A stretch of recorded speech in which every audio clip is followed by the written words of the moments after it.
I will start with an acknowledgement to country. So our campus is situated on Noongar land, and the Noongar people remain the spiritual and cultural custodians of the land and continue to practice their values, languages, beliefs, and knowledge. Now, we only got about 9.5 minutes now, so the main thing I want to talk about is why would you study conservation biology? What's so interesting about it? What will you learn here at UWA in this major? And what are your opportunities after you've completed the major? And then I will talk a bit about job opportunities. So the first thing I always start with is this screen here full of beautiful animals and plants. Now, if you look at all these animals and plants and think like, yeah, whatever, well, then probably conservation biology is not the major for you, because the one thing that binds us all together is that we've got a love for nature, for plants, for animals, and that we're a bit worried about what we've been doing to our nature in the last few decades, especially with many plants and animals going extinct and many habitats and ecosystems being cleared. Now, we live in a really, really special place here in the southwest of WA, especially in terms of our plant diversity. We've got lots and lots of different plant species, but many of these are threatened. Some of them have already gone extinct and many are rare. And it's not just the diversity that we have here, but also if you look functionally at our plants, they're quite special. So did you know, for example, that we've got one of the highest incidences of bird and mammal pollination in the world? So we've got many bird species like the honeyeaters you can see on these pictures and the honey possums that pollinate some of our plants. And then we've got one of the highest incidences in the world of carnivorous plants. Almost anywhere you go in the bush in the southwest of WA, you can quite easily find plants eat insects, because our soils are so incredibly poor that all these plants have evolved different ways to get some nutrients into them by eating insects. And then we have also what's called a lot of non-mycorrhizal plants. Like most plants in the world work together with fungi to try to obtain their nutrients. We've got lots of plants that don't do that. They make these crazy cluster roots you can see on the left here. And they're kind of little chemical factories that exude organic acids. And those organic acids then solubilize some of the nutrients that are stuck to soil particles.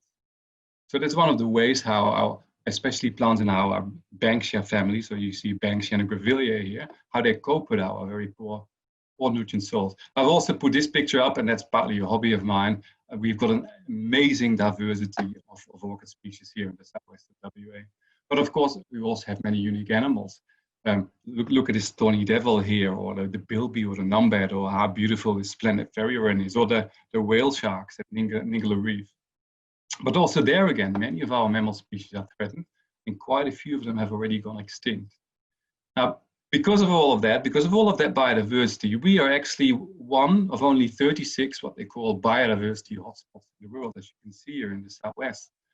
Now, biodiversity hotspots may not be what you think they are. They are places where there are exceptional concentrations of endemic species, but also undergoing exceptional loss of habitat.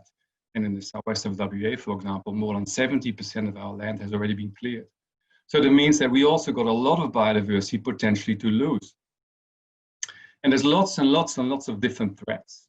And a lot of biologists think that we're in the 6th global mass extinction. So there's the land clearing and fragmentation. This is a picture of the wheat belt here.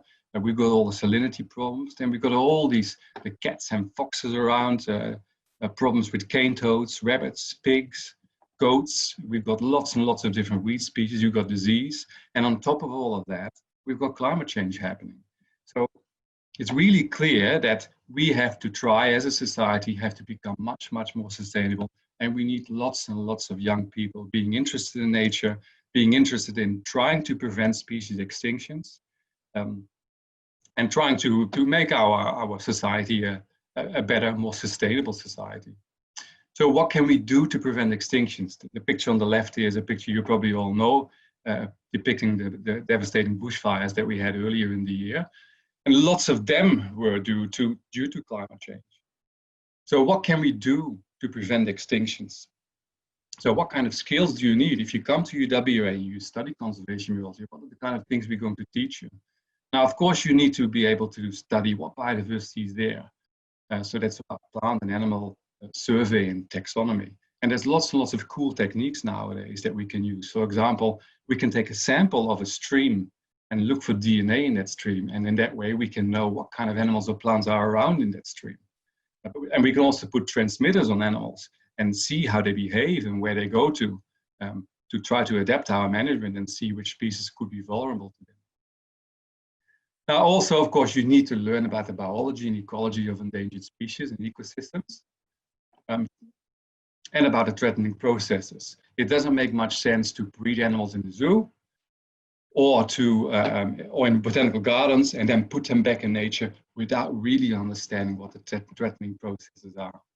Of course, we also will teach you a good understanding of other very important elements in the societies that we live in. So how do you make decisions?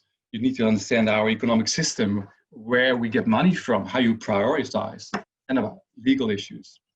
And then, of course, we will teach you lots and lots of more general type of skills, like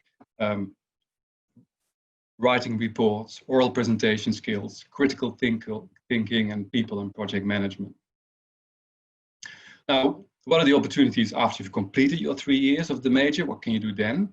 One of the things, of course, you can already start looking for a job, but you can also go and try to enhance your skills and knowledge further to try to increase your chances to get your dream job in conservation in the future. And you can do that by doing an end-on honors for 1 year, or maybe by doing a master's of biological sciences for 1.5 years. And you can see the different specializations here, with conservation biology being one of them. Now, job opportunities generally have increased, partly also because all the pressures that we are putting on our natural world, and many species either going extinct or being close to extinction. So who could you work for after you finished it all? Well, you could potentially work for government agencies such as the Department of Biodiversity Conservation and Attractions, or for the CSIRO, the Commonwealth Scientific and Industrial Research Organizations, which also employs lots of biologists, or you could work for local government. You may also end up working for a botanic garden or for a zoo. And there's lots and lots of other conservation industry related organizations. So for example, the WA Museum, the World Wildlife Fund, Greening Australia, and Gondwana Link. And then you could do consultancies, so which mainly involve plant and animal survey, and you can do that for lots of different, for private companies, mining companies, for local government, and for community groups. Or you could work as an environmental officer for mining companies. Or you could take the road that I took, and you can become a researcher and a lecturer at the university. Now, this is one of my last slides, and this shows you actually how the conservation biology major looks like. So these are the 3 years, the 3 levels. And you can see in level 1 here, you will get a really good grounding in plant and animal biology and evolutionary biology, but you will also be taught immediately about communicating science, and that's one of the units I coordinate, and about how to do data analysis. And then in the 2nd year, you get into more really real conservation biology units. So there's the unit conservation biology that I run. You will learn about ecology in general. You will have to learn to work with GIS systems to spatially look at distribution of species in the landscape. And then there's another unit about global climate change and biodiversity. And that's another unit where I'm the coordinator of. And then finally in level 3, you will have a unit called Saving Endangered Species, where you actually go to the Albany campus. And that unit is set up in close collaboration with the Department of Biodiversity Conservation and Attractions. So you stay in a camp with all the other students there. In evolutionary processes, you will learn more about how plant and animal species have evolved in our environments. And that's very important to have good knowledge of that, to understand why they may be so vulnerable to some of the threats that they're facing now. Then there's a unit about environmental policy and planning, and a unit about wildlife conservation and management. And a lot of the other things you see in this slide I've already spoken about before. So you can do 2nd majors if you're especially interested in plants and in conservation. You can combine conservation biology with botany. You can also combine it with zoology if you're especially into animals, or with marine science, for example, but also environmental science and genetics. I've spoken about some of these other things already. So why would you do it at UWA? Well, UWA is ranked in the world's top 100 universities. At the moment, it's ranked as number 1 in WA for graduate employability.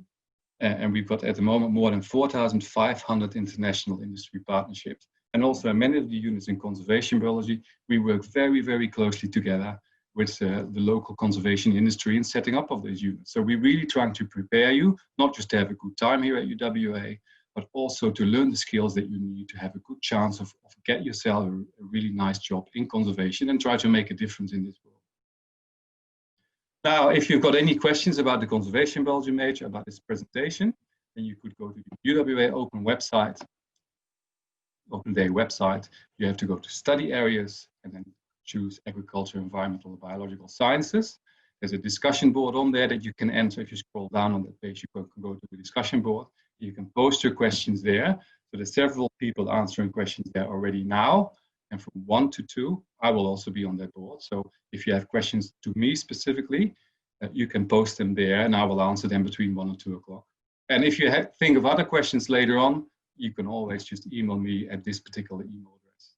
So thank you for your attention. I really hope that I will see many of you guys coming to study conservation biology here at UWA and try to make our world a much better and much more sustainable place. Thank you very much.